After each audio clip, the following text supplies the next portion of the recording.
Hi everybody, I hope you're having a good weekend. I have a question for you. Do you think that Jesus was ever scared? That he ever got afraid? Really frightened? He was so scared that he said, "Oh my gosh, what the heck?" You know, the reason I ask this question is because in today's gospel reading, Jesus tells his very frightened disciples, and these guys were frightened because they thought they saw a ghost. Won't you be scared? I mean, I would be. And so Jesus asked them, "Why are you afraid?" And then he says, "Oh, you of little faith." See, I think that Jesus was very afraid in the Garden of Gethsemane. The Gospels don't put it to us that way, but I think he was very, very afraid, and he prayed very hard in that moment. So, fear is not necessarily a bad thing. We think of it as a negative emotion, but I don't think it's a negative emotion. It's a God-given gift. Fear keeps us from trouble.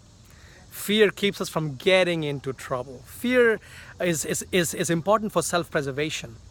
Fear stops us from being reckless, you know. So fear is not necessarily a bad thing.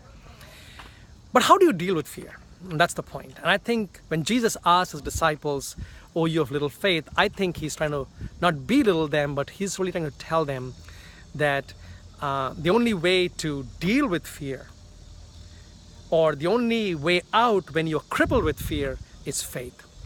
Now, what does that mean, faith, you know, in moments of fear?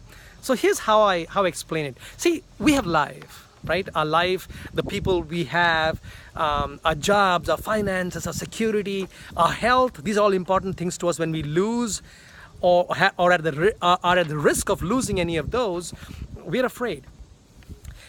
And then there is God. God who is our creator, his sustainer, our redeemer, God who takes care of us. See, and I think faith is when our life and God intersect.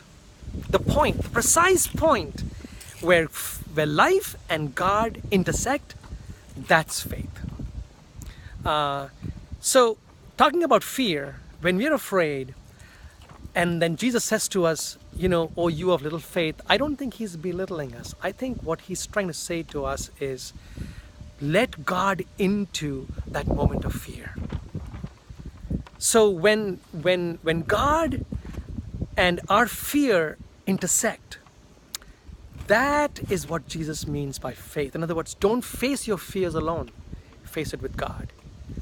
Now, how can we do that? See, in the gospel reading that we have today, Jesus is seen praying. Matthew tells us in a very small detail. You may even miss it if you don't listen carefully.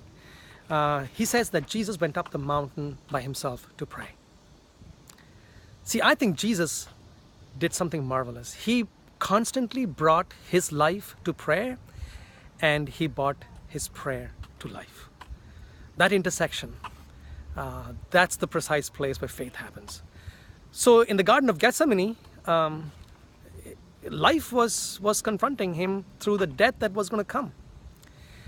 But he brings that situation to God. And then he says, "Lord, let it be done according to your will." But then he takes that prayer to life. So he takes that moment in the Garden of Gethsemane to the cross. And I'm not saying that it was easy for him. Perhaps it was the most difficult and painful thing, but he overcame his fear, or at least he faced this fear with God. And then I think that's what it means by saying that the only way out of fear is faith. So this week, folks, if you guys are having moments where you're afraid, bring it to prayer, and let prayer come into your fears. And when they intersect, you bet that we will face our fears a little more boldly. Okay? God bless you all.